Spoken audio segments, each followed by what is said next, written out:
JBN, we keep you informed. I am Michelle Jones, and in the news, 3 men shot on Jones Avenue in Spanish Town. 3 men were shot and injured on Jones Avenue in Spanish Town, St. Catherine on Saturday evening. The incident happened about 8:27 p.m., police sources say.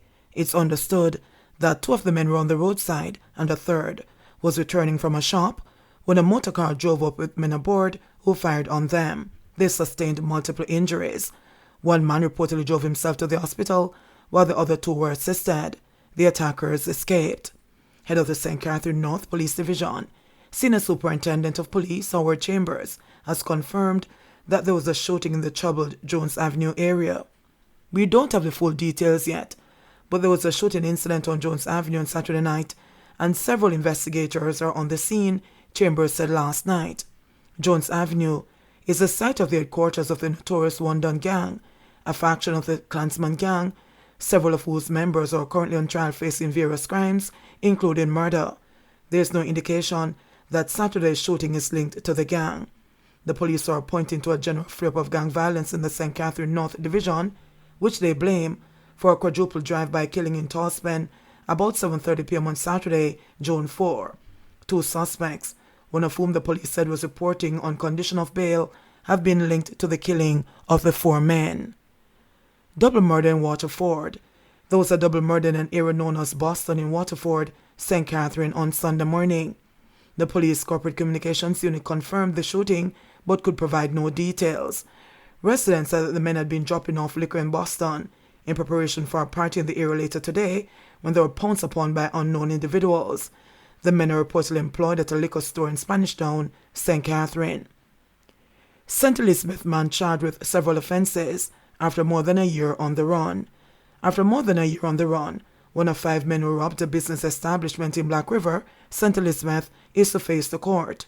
The man, who was captured in an operation in the parish on June 5, will appear in the St. Elizabeth Parish Court on June 15 to answer to charges of robbery with aggravation, illegal possession of firearm, and assault at common law. He has been identified as 34-year-old Orlando Robinson, otherwise called OP, of Brompton District in St. Elizabeth. It is alleged that in February 2021, Robinson and the 4 accomplices, armed with handguns and rifles, held up and robbed persons at a business establishment of $95,000 cash, as well as alcoholic beverages and cigarettes valued at over $300,000. After his arrest, Robinson was interviewed in the presence of his attorney and later charged. Detectives continue to probe the matter. Kingston schoolgirl and man charged with illegal possession of firearm. The 15-year-old female student and a man who were arrested in connection with the siege of a handgun in Rockfort, Kingston on June 6, have been charged with illegal possession of firearm and ammunition. The man has been identified as 37-year-old Kevin Lewis, a security guard of Winward Road, Kingston 16. The identity of the student is being withheld, the police said in a statement yesterday. The 2 were arrested about 4:30 p.m. during a vehicular checkpoint operation that was being conducted by members of the Joint Anti-Gang Task Force. During the operation, the driver of a Toyota Wish motor car was signaled to stop. He complied. However, in the process, 1 male passenger ran from the vehicle and escaped. The vehicle with Lewis and the student were subsequently searched, and 1 9mm pistol with a magazine containing 11 9mm rounds of ammunition was found. The weapon was reportedly found in the girl's school bag. The police say court dates are being arranged for the pair. Negril man tries to rob licensed firearm holder, shot and arrested. 22-year-old Jermaine Baker of Whitehall, Negril in Westmoreland, was arrested and charged by a lawman assigned to the Hanover Police Division after he attempted to rob a licensed firearm holder on Norman Manley Boulevard, Negril, on Friday, June 3.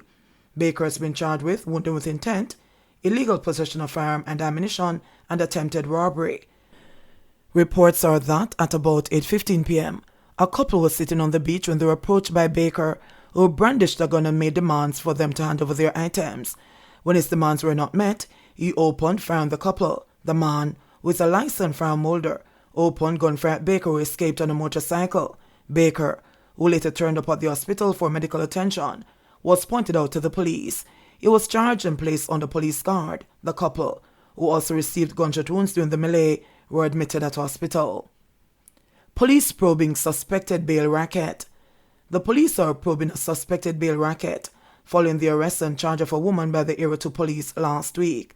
Keisha Braham, 42, a resident of a St. Catherine address, was charged on Thursday with uttering forged documents to bail a man accused of murder.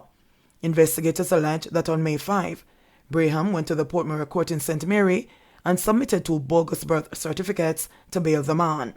Checks by the authorities reportedly revealed that the documents were forged. Braham was arrested last Thursday and charged with forgery and uttering forged documents. Investigators are now trying to determine whether the fake documents were used to bail other persons. Braham is booked to appear in court next week.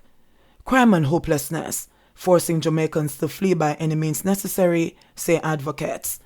Desperate for a better way of life, some Jamaicans are willing to be part of the human smuggling trade by whatever means necessary as they seek to flee from violent crimes, poverty, and a growing distance from the state, according to some persons who are doing missionary work in inner-city communities. Dr. Henry Morgan, who has been working in several inner-city communities for decades, but is now based in Trenchtown in South St. Andrew, said, for the last 25 years, Jamaicans have been using illegal channels, including through Mexico, to enter the United States in search of a better life.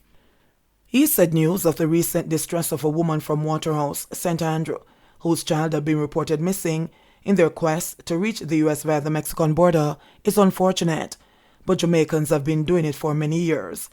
I can't say that in recent times there has been a mass movement in the number of persons fleeing via this method, but it has been going on for years. I'll put it on the same level as those in the gun trade who would hitch a ride on a boat out of here, he said. According to Morgan, data from various studies done over the years show that 70% of Jamaicans would leave the country if they could, noting that only Afghanistan did not appeal to them. Last week, it was reported that Teresa Wilson fled Jamaica with her 2 children, 5-year-old Melisha Miller and an 8-month-old. The 3 left Jamaica for Panama on May 25, but only Wilson and the baby entered the U.S. Jamaican and U.S. officials have been working to find Melisha, nicknamed Million. Miller was reported to be trying to escape poverty and crime in her community.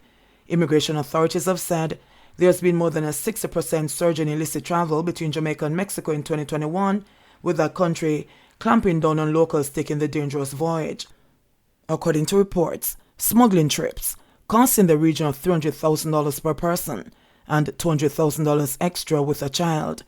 The Bahamas to Florida route is also another illegal route of choice for Jamaicans, including many of criminal ilk fleeing their cronies or law enforcement. According to a senior police source, at least 6 gang leaders have fled Jamaica since the start of the year, via boats that unload guns, drugs and ammunition, and take human cargo for massive fees to a holding country until they reach the U.S. Some have remained in the holding countries incognito, as they are often loaded with cash to sustain them for a short and medium term, the source said. Dr. Lucian Jones, who has been operating a clinic at Anglican Settlement in Majestic Gardens in Kingston since 1996, said many of those fleeing were not victims of human trafficking, but were voluntarily trafficking themselves. I've been told that many of them have left Jamaica and have gone to the Mexican border. That's a big thing in the ghetto, using the route through Mexico to get to the United States. So this young girl whose story here is part of the ghetto story, Jones shared. People are desperate because they don't see their way out in this country, and they have been ignored for far too long. All of us know the story, that they are galvanized when election time comes, but ignored after. According to him, people are tired of being used to win elections, and many were willing to take their chances elsewhere, irrespective of the danger that lies ahead. It's part of the reason why many people are not voting.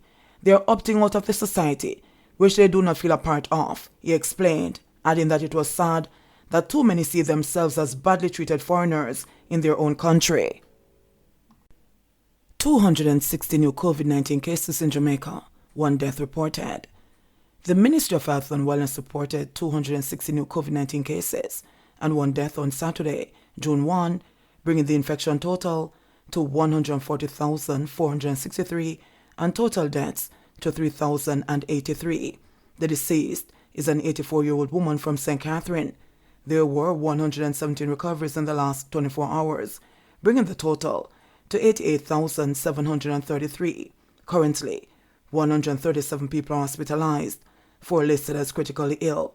Jamaica's positivity rate for the latest round of testing is 30.4%. JBN, we keep you informed. Please remember to subscribe, like, share, leave us a comment, and click the notification bell to receive our daily news items.